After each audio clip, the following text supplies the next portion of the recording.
Well, hi there. Warm welcome. You're watching Blueprint Explosive Exclusive with me, Meghna Deka. Well, of course, a lot is happening right ahead of the 2024 elections. We've seen splits will in both the alliances, the India Alliance as well as the NDA Alliance. Let's first talk about the NDA Alliance. The latest development which happened is that Tamil Nadu's AIADMK has walked out of the NDA Alliance, snapping its ties with the BJP amidst a row with the comments which were made by the BJP state president Annamalai. Well, the breakup was announced by the AIADMK Deputy General Secretary KP Swamy after a resolution was passed, and unanimously at that, at one of the meetings of all the MPs and MLAs of AIADMK as well as the district heads of the party, following which there were mega celebrations which were also breaking out. We can get you the visuals of the celebrations as well, which happened right after that. Goes to show the sentiment within the cadres as well. So let me go across to Dharini. Dharini, many have said this was about to happen anyways. It was much awaited and much talked about. It is but obvious that it's going to be hitting Splitsville. But is there any outreach by the BJP to try and salvage this kind of an alliance with the AIADMK?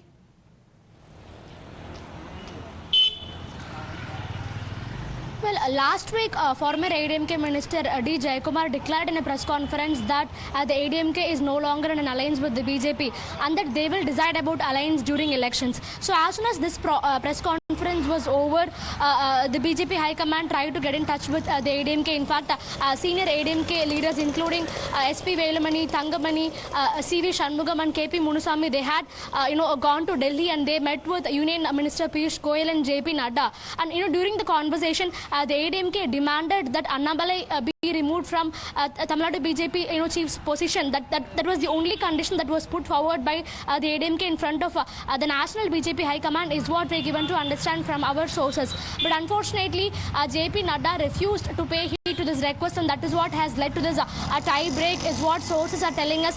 Today, there was a meeting of MLAs, MPs and district secretaries. It is an MLAs, MPs and district secretaries meeting that was undertaken under Edappadi Palaniswamy at the AIADMK headquarters here in Chennai. And at the end of the meeting, the party has officially announced that they are breaking the alliance with the BJP, and in the 2024 parliamentary elections, AIADMK will not be in alliance with the BJP and they'll be facing the elections against the BJP, is what they've told, which means that the AIADMK is rescuing itself from the NDA alliance as a whole.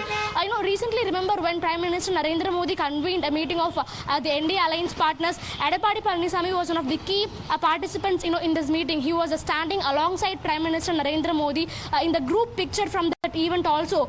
We can see Edappadi Palaniswamy stand right next to Prime Minister Narendra Modi and JP Nadda. So that was the significance that was held by AIADMK in the NDA alliance. But because of Annamalai's behavior, because of his continuous attack on tall AIADMK leaders, now EPS has decided to part ways with the BJP.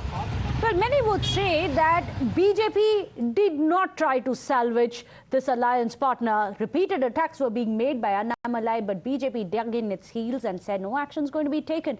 What is BJP's larger plan for that? Let me go across to Guru Prakash, who's joining us, BJP's national spokesperson. Also on the show, Kishore Swamy, a political analyst. I'm going to come to you, Mr. Guru Prakash.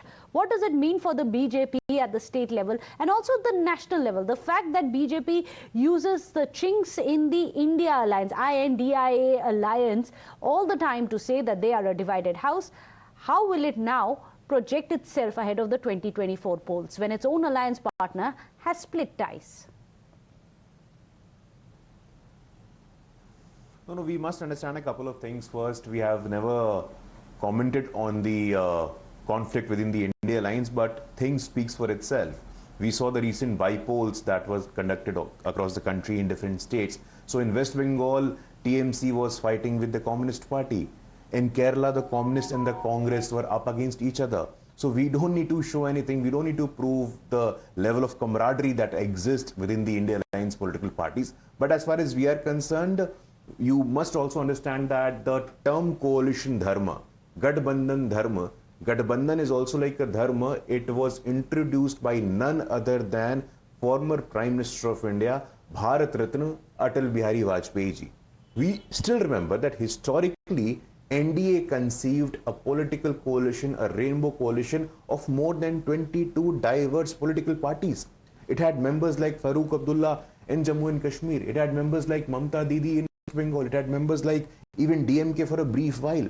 So we don't need any lesson from anyone when it comes to coalition management or alliance management. We still are the largest coalition. We still are the coalition with the biggest footprint in the country. Number two, with respect to the AIADMK issue in reference to Tamil Nadu, we must understand a couple of things. That our leadership in the state, Mr. K. Annamalai's huge popularity, his vision, his actions, and the level of resonance which the political party is receiving in Tamil Nadu is historical. It's remarkable.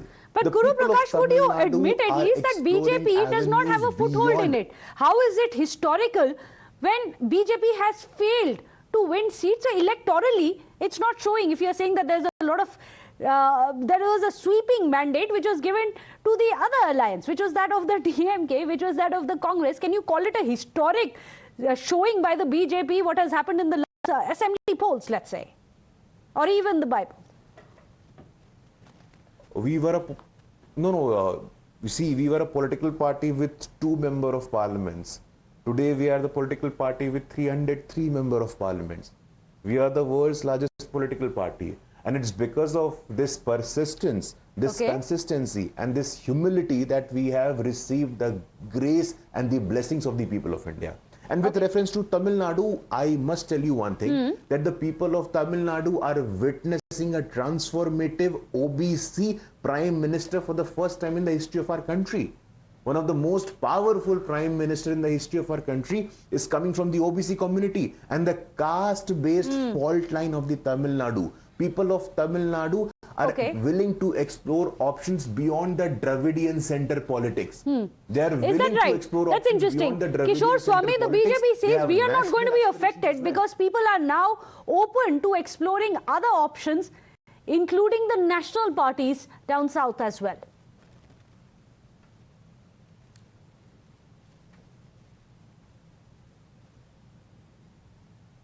Kishore Swamy? Yeah, with due respect to Mr. Prakash, I would like to mention here, since he mentioned about Sri Vajpayee, he will have, I think he would not, disagree with me if I would say that Mr. Vajpayee was actually, though he's a tall leader, dating back to the Nehru times, he was introduced to the people of Tamil Nadu by Dr. Jayalalithaa. When the first alliance was formed in 1998, that alliance actually, had a resounding victory. So, Mr. Vajpayee was actually introduced to the people of Tamil Nadu by Dr. Jayalalithaa, the AIADMK. Nobody is teaching the BJP coalition Dharma. But we'll have to understand that with due respect to the leaders in Delhi, Sri Annamalai has not followed that Dharma when it comes to Tamil Nadu. And when he went about criticizing the leaders who are no more, like C.N. Annadurai or Dr. Jayalalithaa, see, that doesn't behave well or that doesn't move well with the cadres of the party. No, for all that we talk, we'll have to understand that when we go to the hustings, it is not the noise that or the decibel that we are able to raise in the media that matters. And the ground, it is about the party workers, the cadres. Now, they have lost confidence in this particular alliance. And if they have lost the confidence in this alliance, no matter what relationship that they are able, when we are able to maintain with the leadership in Delhi, that would not help the AIADMK at the hustings. Having said this, we'll also have to understand that with due respect to the BJP, which is claiming to be the largest party in the world, I am not going to deny that claim. But let us understand that we had tough bargains with parties, parties such as the Congress, when they were led by stalwarts like the Indira Gandhi, or for that matter, Rajiv Gandhi with his 400 plus seats, still in 1989. But which doesn't happen now. Congress itself has been reduced to merely what, 52, 53 in the parliament itself. We'll have to wait and see how this kind of a friction within the alliance is going to affect the outcome of the 2024 polls. Coalition Dharma, can it see any one of these two alliances sail through? We'll have to wait and see. However, thank you so much, Kishore Swamy, as well as Guru Prakash, for joining us here on the show.